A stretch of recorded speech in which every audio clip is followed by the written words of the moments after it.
قرآن ہے میرا رہنما قرآن، شفا ہے نور ہے قرآن، جلا دل کی میرا قرآن، رضا رب کی میرا قرآن، قرآن قرآن۔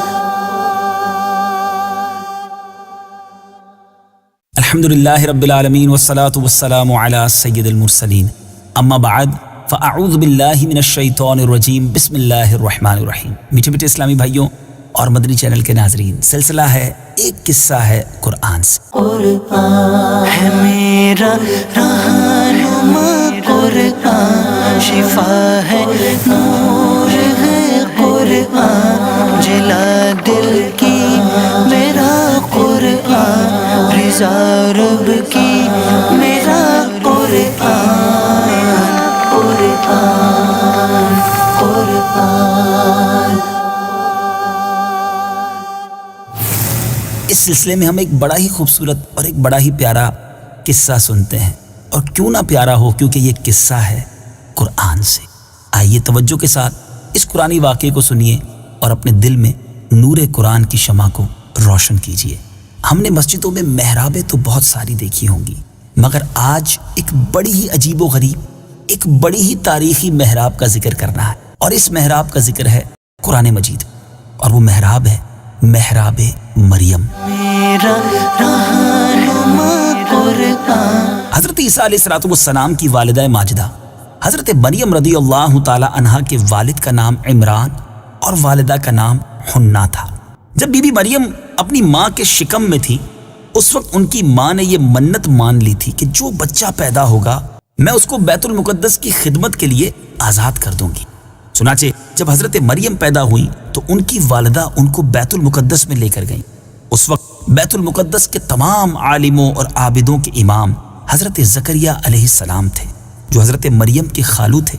حضرت زکریہ علیہ السلام نے حضرت مریم رضی اللہ تعالی عنہا کو اپنی کفالت میں اور پرورش میں لے لیا، اور بیت المقدس کی بالائی منزلوں میں تمام منزلوں سے الگ ایک محراب بنا کر حضرت مریم رضی اللہ تعالی عنہا کو اس محراب میں ٹھہرایا۔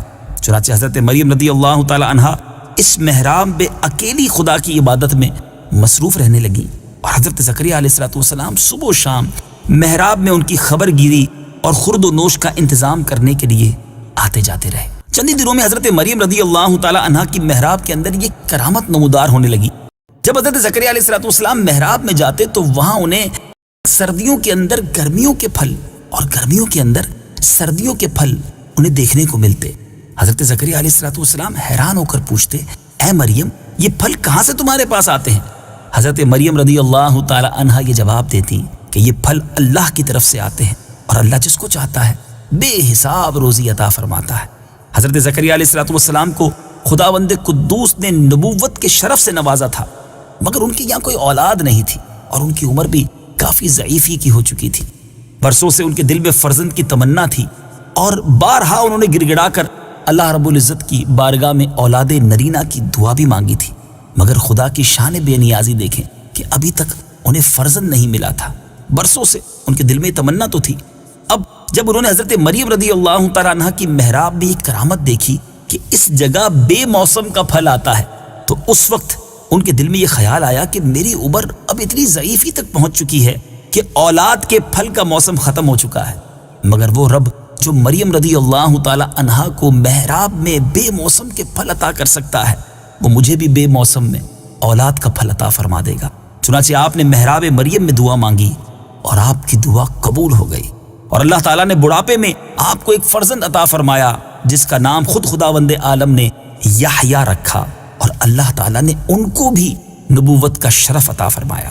قرآن مجید فرقان حمید میں یہ محراب مریم کا واقعہ اور حضرت زکریہ علیہ السلام کی اس مبارک دعا کا واقعہ کس پیارے انداز میں موجود ہے۔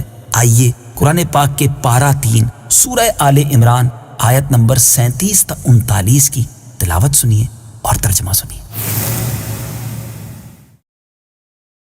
فتقبلها ربها بقبول حسن وأنبتها نباتا حسنا وكفلها زكريا كلما دخل عليها زكريا المحراب وجد عندها رزقا قال يا مريم أنى لك هذا قالت هو من عند الله إن الله يرزق من يشاء بغير حساب. ترجمہ: اور زکریا کو اس کا نگہبان بنا دیا جب کبھی زکریا اس کے پاس اس کی نماز پڑھنے کی جگہ جاتے تو اس کے پاس پھل پاتے. زکریا نے سوال کیا، اے مریم یہ تمہارے پاس کہاں سے آتا ہے؟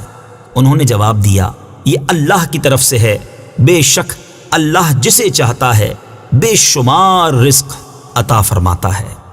هنالك دعا زكريا ربه قال رب هب لي من لدنك ذرية طيبة إنك سميع الدعاء. ترجمہ: وہیں زکریا نے اپنے رب سے دعا مانگی، عرض کی، اے میرے رب مجھے اپنی بارگاہ سے پاکیزہ اولاد عطا فرما، بے شک تو ہی دعا سننے والا ہے. فنادته الملائكة وهو قائم يصلي في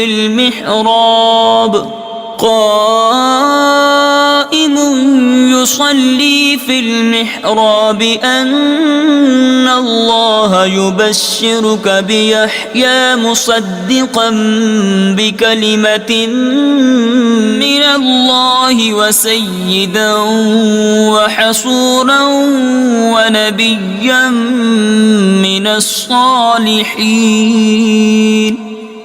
ترجمہ: تو فرشتوں نے اسے پکار کر کہا جبکہ وہ اپنی نماز کی جگہ کھڑے نماز پڑھ رہے تھے کہ بے شک اللہ آپ کو یحییٰ کی خوشخبری دیتا ہے جو اللہ کی طرف کے ایک کلمے کی تصدیق کرے گا اور وہ سردار ہوگا اور ہمیشہ عورتوں سے بچنے والا اور صالحین میں سے ایک نبی ہوگا. میٹھے میٹھے اسلامی بھائیوں اور مدنی چینل کے ناظرین، آپ نے یہ واقعہ سنا، آپ نے یہ خوبصورت محراب کے بارے میں بات سنی، اس سے ہمیں کیا کچھ سیکھنے کو مل رہا ہے؟ آئیے کچھ مدنی پھول قرآن پاک کے اس واقعے سے آپ کی طرف بڑھاتا ہوں، آپ بھی اپنے دل کے مدنی گلدستے میں سجاتے جائیے.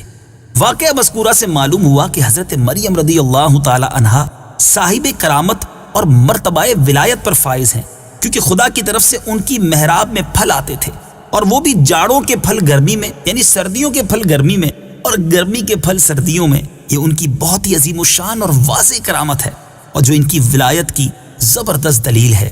میٹھے میٹھے اسلامی بھائیوں، اس واقعے سے یہ بھی تو ثابت ہوا کہ اللہ والے یا اللہ والیاں جس جگہ عبادت کریں وہ جگہ اس قدر مقدس ہو جاتی ہے کہ وہاں رحمت خداوندی کا نزول ہوتا ہے اور وہاں پہ دعائیں مقبول ہوا کرتی ہیں، جیسا کہ حضرت زکریا علیہ السلام کی دعا محراب مریم میں مقبول ہوئی. حالانکہ وہ اس سے پہلے بیت المقدس میں بارہا یہ دعا مانگ چکے تھے مگر ان کی مراد پوری نہ ہوئی. اور ایک اور بڑی خوبصورت بات سیکھنے کو مل رہی ہے کہ جہاں اللہ کے مقبول بندے اور مقبول بندیاں چند دن بیٹھ کر عبادت کریں، جب ان جگہوں پر دعائیں قبول ہوتی ہیں تو ان مقبولان بارگاہ الہی کی قبروں کے پاس جہاں ان بزرگوں کا پورا جسم برسہ برس تک رہا وہاں بھی ضرور دعائیں قبول ہوں گی. چنانچہ حضرت امام شافعی رحمۃ اللہ تعالی علیہ کا بیان ہے کہ جب کسی مسئلے کا حل میرے لیے مشکل ہو جاتا تھا تو میں بغداد جا کر حضرت امام اعظم ابو حنیفہ رحمۃ اللہ تعالی علیہ کی قبر مبارک کے پاس بیٹھ کر اپنے اور خدا کے درمیان امام اعظم کی مبارک قبر کو وسیلہ بنا کر دعا مانگتا تھا تو میری مراد براتی تھی اور مسئلہ حل ہو جایا کرتا تھا. کروڑوں شافیوں کے امام کا آپ نے عقیدہ اور انداز دیکھا. قرآن پاک ہمیں بہت کچھ سکھاتا ہے. قرآن پاک پڑھتے جائیے، سنتے جائیے، سیکھتے اور سمجھتے جائیے اور نور قرآن سے اپنے دلوں کو منور کرتے جائیے. اللہ تعالی ہم سب کو قرآن پاک سے سچی محبت عطا فرمائے. مدنی چینل دیکھتے رہیے، انشاءاللہ بہت کچھ سیکھنے کو اور سمجھنے کا موقع ملے گا. صلو علی الحبیب صلی اللہ تعالی علی محمد صلی اللہ علیہ وسلم۔ قرآن ہے میرا رہنما، قرآن شفا ہے، نور ہے قرآن، جلا دل کی میرا قرآن، رضا رب کی